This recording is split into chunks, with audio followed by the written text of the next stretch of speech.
The stalemate in Washington over funding for the Department of Homeland Security now in its 40th day.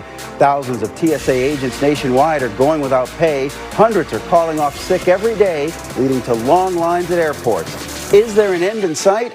Tonight, Congresswoman Delia Ramirez gets to the point.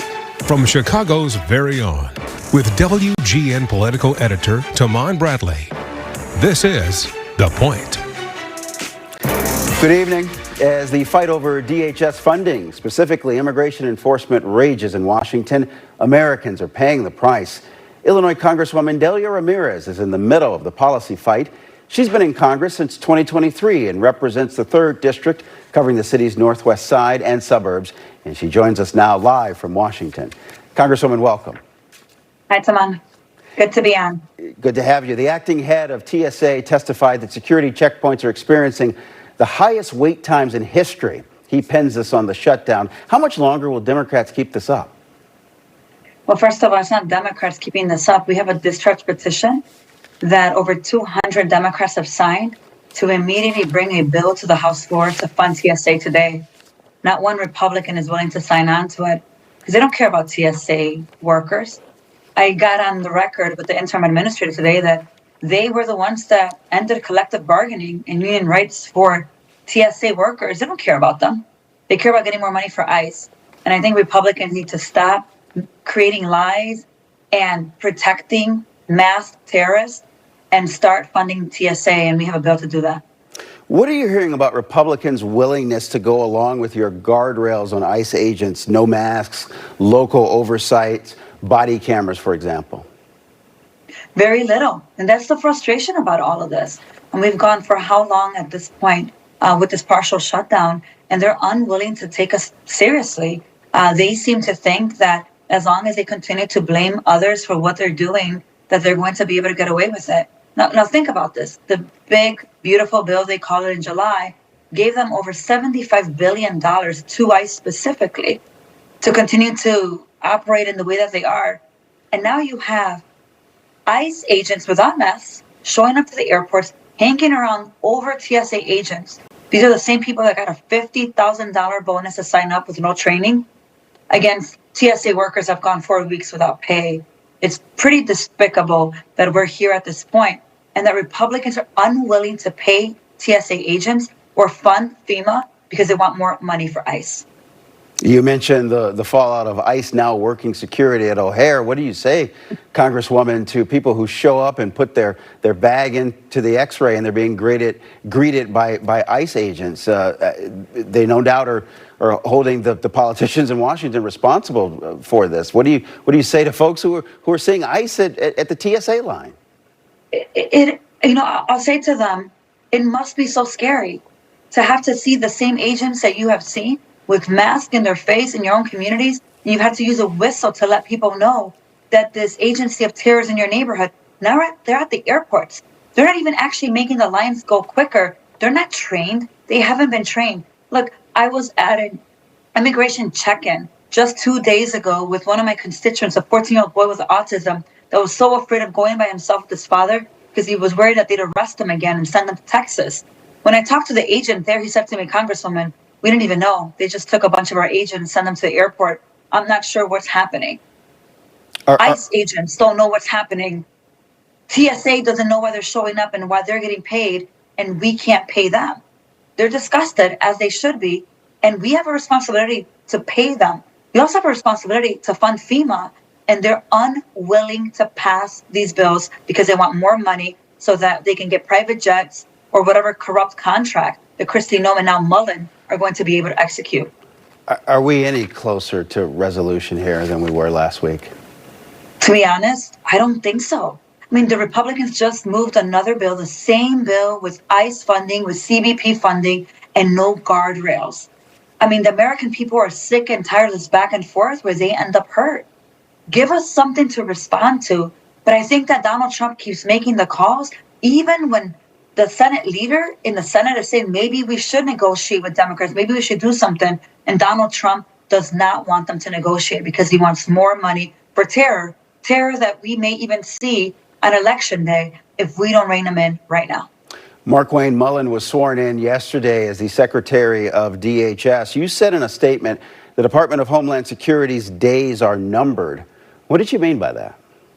Look, what I meant by that was that this is an agency that was established after 9/11 to be able to have full latitude to do whatever they want to do. Look, they don't even go to the courts for a judicial warrant. They have a supervisor try to sign a warrant and then try to get away with violating people's Fourth Amendment. $200 million to contracts of an agency an organization that they subcontracted, and 8 days ago was no agency. I mean, the level of corruption tells us that DHS cannot continue to operate the way it is, that FEMA should be its own independent agency, the TSA should be under the Department of Transportation, and the Coast Guard should not have to pay the price of taking away their resources so they can put more money to ICE, to now Mullen, to Tom Homan, who all have proven to be corrupt and dangerous. If you dismantle DHS, then who would combat terrorism? Who would deal with threats to the homeland?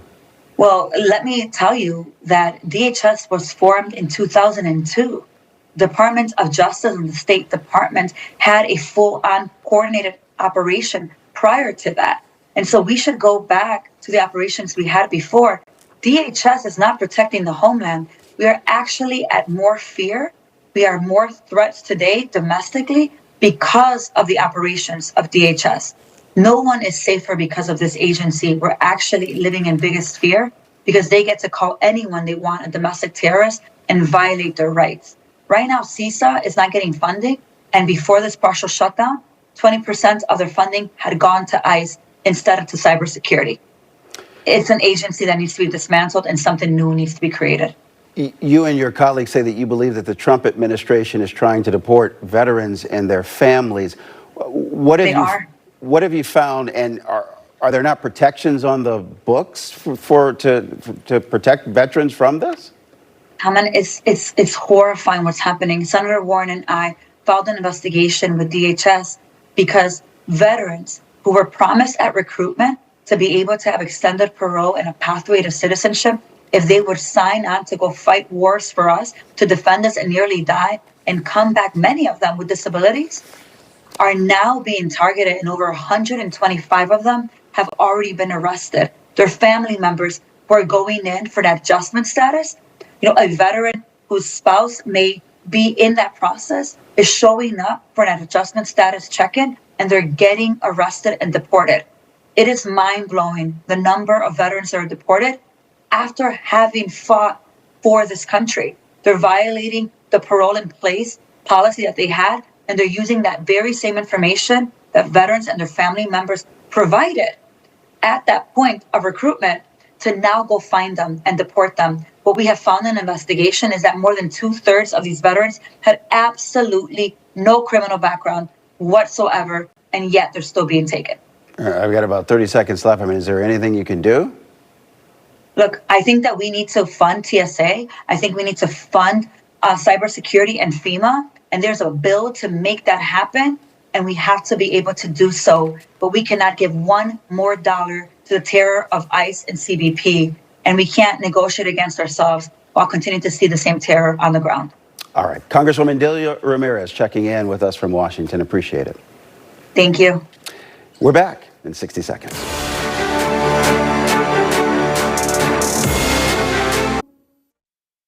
This is not radical. This is literally what the people have been begging for in this city for decades, and we're finally getting it done. A defiant Mayor Johnson pulls out his veto pen for the third time today, saving one of his signature agenda items from being scrapped. City Council voted last week to stop a raise for tipped workers from going into effect. Restaurants and bars argue rising operating costs have made the wage hike impossible. But the mayor says workers across the city can't wait. I want every worker in the city to hear me and to hear me clearly.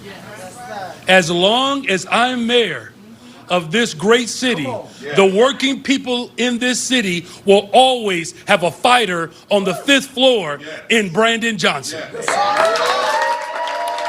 If Mayor Johnson gets his way, the city's minimum wage for tipped workers will increase to $16.60 by 2028.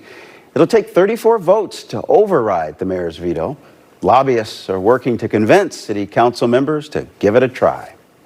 we want to make sure we're educating the alders out there that this is hurting our small independent restaurants throughout our 77 communities. All you have to do, because your eyes don't lie, is look up and down our commercial corridors, right? Doesn't matter if it's 79th Street, 53rd Street, Lincoln Avenue, Western Avenue, Lawrence Avenue, and you can see all the empty storefronts. If we don't get to 34, we're going to see less jobs and less opportunities, and we're going to see more empty storefronts. Sam Toia today for us. The full city council meets again on April 15th, but what happens there might not matter for long. In Springfield today, a House committee advanced a bill that would give the state sole power to over the tipped minimum wage. The proposal was sponsored by Chicago Democratic State Rep Curtis Tarver. And tonight, we tip our hat to the AI-powered robot that walked with the First Lady today at a White House summit on children and educational tech. The robot greeted guests in 10 different languages. Also, we just really love this video. And that is The Point. I'm Timon Bradley. Michael Matera is back with more news tonight at 9 o'clock. Don't forget about the forecasters up next on WGN+. Good night.